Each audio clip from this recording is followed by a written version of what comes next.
Hey people, today we are going to see an interesting topic, discount rate versus coupon rate. Before entering to that, subscribe my channel and stay connected. இப்போ discount rate versus coupon rate அப்படிங்கிறப்போ first நான் coupon rate பற்றி explain பண்ணுறேன். If நீங்கள் ஒரு bond வாங்குறீங்க that is issued by a company, அந்த bondோட face value is 1000, okay?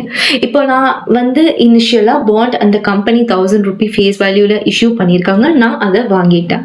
இப்போ அந்த bond எதுக்காக நான் வாங்கியிருப்பேன், என்ன பர்பஸ் இருக்கு, எப்படி ஷேர்ஸ்க்கு டிவிடெண்ட் கிடைக்குதோ அதே மாதிரி பாண்டுக்கு the company will pay interest. அப்போ அந்த bond bears a interest, certain percentage of interest இருக்கும். Maybe it might be 8% bond, it might be 12% bond, அந்த மாதிரி certain percentage of interest கண்டிப்பா அந்த பாண்டுக்கு இருக்கும். ஸோ அந்த interest company will pay irrespective of profit or loss in their business. ஓகேவா?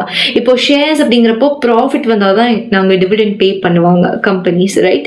இதே வந்து பாண்ட்ஸுக்கு அப்படி இல்லை. When a security is bearing interest, whatever the situation of the company is, they need to pay the interest. Okay, இப்போ coupon rate பற்றி பார்த்தாச்சு. இப்போ டிஸ்கவுண்ட் ரேட் போகலாம், the hero of the topic I can say.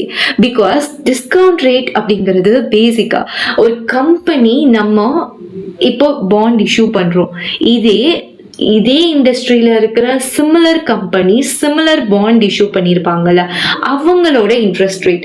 So basically discount rate is otherwise called as market interest rate of similar bonds. Okay, இப்போ இந்த market interest rate of similar bonds அதிகமாக இருந்துச்சுன்னா நான் என்ன பண்ணுவேன் அப்படிங்கிறது தான் question.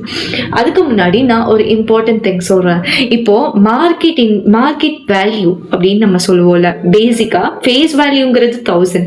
when there are lots of people coming and purchasing the bond, and the bond ஓட market value raise ஆகும். அப்படி raise ஆகும்போது 1000 rupee bond அப்படின்னு இனிஷியல்ல இருக்கிறது, it may go for 10,000, it may go for 1 lakh per bond. So இந்த மாதிரி situations இருக்கு. ஓகேவா? இதுல இப்போ மார்க்கெட் வேல்யூ ரைஸ் ஆயிடுச்சுன்னு வச்சுக்கோங்க, அப்போ டிஸ்கவுண்ட் ரேட் வந்து லெஸ் ஆகும். So price of the bond and discount rate will always have inverse relationship. இப்போ டிஸ்கவுண்ட் ரேட் அதிகமாகுது அப்படின்னா பேசிக்கா என்ன நடக்கும்னு யோசிங்க. டிஸ்கவுண்ட் ரேட் அதிகமாகுது, தட் மீன்ஸ் மார்க்கெட்ல சிமிலர் பாண்டோட இன்ட்ரெஸ்ட் ரேட் அதிகமா இருக்கு கம்பேரிங் டு அவர் பாண்ட் அப்படிங்கிறது தான் அதுக்கான மீனிங். அப்போ people will invest in our bond or their bond. As a இன்வெஸ்டரா நீங்களே சொல்லுங்க, அவங்க பாண்ட்ல தான் நம்ம இன்வெஸ்ட் பண்ணுவோம். அப்படிங்கிறப்போ தேர் பாண்ட்ல இன்வெஸ்ட் பண்ணும்போது my market value will get reduced. இப்போ 3 primary relationship between coupon rate and discount rate தான் நம்ம இந்த வீடியோவில் மெயினாக பார்க்க போகிறோம். இப்போ கூப்பன் ரேட் வந்து அதிகமாக இருக்கு தேன் டிஸ்கவுண்ட் ரேட் அப்படின்னா people will invest in our bonds. அதனால என்னோட பாண்டோட market value will be greater than face value. Second thing, if coupon ரேட்டும் டிஸ்கவுண்ட் ரேட்டும் ஈக்குவலா இருக்கு அப்படின்னா that means there is nothing happened in my business so far. So market வேல்யூவும் face வேல்யூவும் ஈக்குவலாக தான் இருக்கும். When coupon rate is less than discount rate, அப்போ discount rate, that is the market interest rate of similar securities are greater than our security or our bond. அப்படிங்கிறப்போ நம்மளோட பாண்ட்ல invest பண்றதை விட மற்றவங்க பாண்ட்ல தான் அதிகமா இன்வெஸ்டர்ஸ் இன்வெஸ்ட் பண்ணுவாங்க. அப்போ மார்க்கெட் வேல்யூ விட ஃபேஸ் வேல்யூ அதிகமா இருக்கும். So this is the basic relation.